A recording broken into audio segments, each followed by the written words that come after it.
నేను నాకెందుకులే అని నా సినిమాలు నేను చేసుకుంటున్నా. ఎస్, అమరావతి విషయంలో శివాజీ ఎప్పుడైనా మాట్లాడతాడు, ఎప్పుడైనా ఏ పార్టీతో అయినా ఎదురెళ్ళి మాట్లాడతా. అది రైతుల కష్టం. ఆ కష్టాన్ని మీరు మీ ఇష్టం వచ్చినట్టు ఎవరికాళ్ళు వాడేసుకుందామంటే చూస్తా ఊరుకోం. ఏంటి, నేను ఈ సినిమా రిలీజ్ ముందు ఇచ్చిన ఇంటర్వ్యూ మీ అందరికి చాలా ఇబ్బందిగా అనిపించింది కదా. నేను ఎప్పుడైనా మాడతా గురు, ఎవడికి భయపడను. మీలాగా ఆడెవడో ఇచ్చే పేటీఎం డబ్బుల కోసం నా బతుకు నడిస్తే చాలులే అని అనుకుని పోయే రకాన్ని కాదు నేను. అలాగైతే మీ అందరూ తెలుసోలేదు, నేనే ఒక వ్యవస్థను ఏర్పాటు చేయగలిగినోడిని నేను కాదు. ఈ బతుకిచ్చింది మనకి జనం, అది నాకైనా రాజకీయ నాయకులకైనా.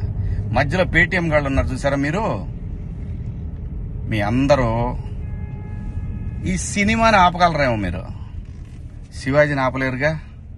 ఏంటి, సినిమాని ఎలా ఆపగలరు మీరు? మొత్తానికి ట్వీట్లు వేసి ఇన్స్టాలో మీ ఇష్టం వచ్చినట్టు రెచ్చిపోయి సినిమాకి కొంతమంది ఇక్కడ రెగ్యులర్ గా రివ్యూలు ఇచ్చే వాళ్ళతోటి రాపిచ్చేసి కింద కామెంట్లు పెట్టిచ్చేసి, ఒకడైతే వాడికి ఒక 100K సబ్స్క్రైబర్స్ ఉంటాడు. సినిమా రిలీజ్ కూడా కాల. ఆశ్చర్యపోయాను నేను, ఏంటి ఏదో తేడా కొడుతుంది అనుకున్నా. అయినా నేను కంప్లైంట్ ఇద్దాం అనుకున్నా. అయినా వద్దు పిల్లనాళ్ళు బాధపడ్డాను. కానీ రే, పేటీఎం బ్యాచ్ నన్ను తగులుకుందాం అనుకుంటే మీ ఓడికే ప్రమాదం. గుర్తుపెట్టుకోండి, నేను జనం కోసం బతికే మనిషిని, జనం డబ్బుల కోసం బతికే మనిషిని కాదు. వద్దు గురు, నా జోలి వద్దు. జగన్ గారు, నేను మళ్ళీ చెప్తున్నా, నాకు రాజకీయాలు వద్దు.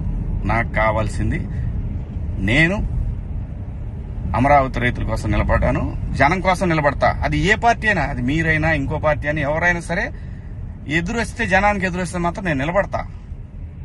కానీ నేను మాట్లాడుకుందా ఇంక నుంచి. నేను డైరెక్ట్ గా అడుగుతా పిఎం గారినే, ఈ దేశంలో సిబిఐ మీద నమ్మకం ఉండాలంటే, సిబిఐ మీద నమ్మకం కుదరాలంటే ఫస్ట్ కేసులను రాజకీయ నాయకులందరినీ కూడా పక్కన పెట్టి, రాజకీయాల నుంచి పక్కన పెట్టి, వాళ్ళు మంచోళ్ళ చెడ్డోళ్ళ అని తేలిన తర్వాత వాళ్ళని పాలిటిక్స్ లో ఉండే విధంగా చేయగలిగితే బాగుంటదని పిఎం గారిని కూడా అడుగుదాం అనుకున్నా. ఇక నుంచి మిమ్మల్ని రోజు అడుగుతా. ఇక నుంచి మీకు రోజు నా జోలు రావద్దు. నేను నా బతుకు నేను బతుకుతున్నా, నిజాయితీగా బతుకుతున్నా. ఏ రాజకీయ పార్టీ దగ్గర పోయి చేయి జాపలా. మీరంటే భయపడతామా? ఏం చేస్తారు అబ్బాయి? మీ గవర్నమెంట్ ఉన్నప్పుడే ఏం చేయలేకపోయారు. నన్ను ఎందుకు చేయలేకపోయారు తెలుసా? పైన నేచర్ ఒకటి ఉంది రాబాయ్. రప్ప ఇవన్నీ బాగుంటాయి వీడియోల్లోనూ వాటిలో చూసుకోవటానికిను ఎగేసుకొని మనం భుజాన రేపేదో జరుగుద్దని ఊహించుకుంటే. మనందరికంటే ప్రకృతి గొప్పది రాబాయ్, గుర్తుపెట్టుకోండి.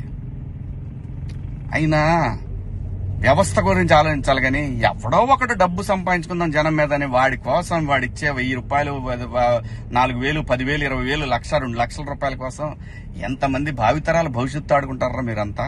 బుద్ధి ఉందంటారా మీకేమన్నా? మనందరం ఏమి లేకుండా ఇంత దూరం వచ్చాం కదా. మాట్లాడుకున్నారా బాయ్? రేపు నుంచి మాట్లాడదాం మీ నాయకుడి గురించి, మీ పేటీఎం బ్యాచ్ గురించి. ఇంకా ఉన్నారు, తీస్తా. ఇప్పుడు దాకా సైలెంట్ గా ఉన్నా నేను. మీరు నా బతుకు దాకా వచ్చారు చూసారా, ఒక్కొక్కటి చూద్దాం, మాట్లాడుకున్నారా బాయ్?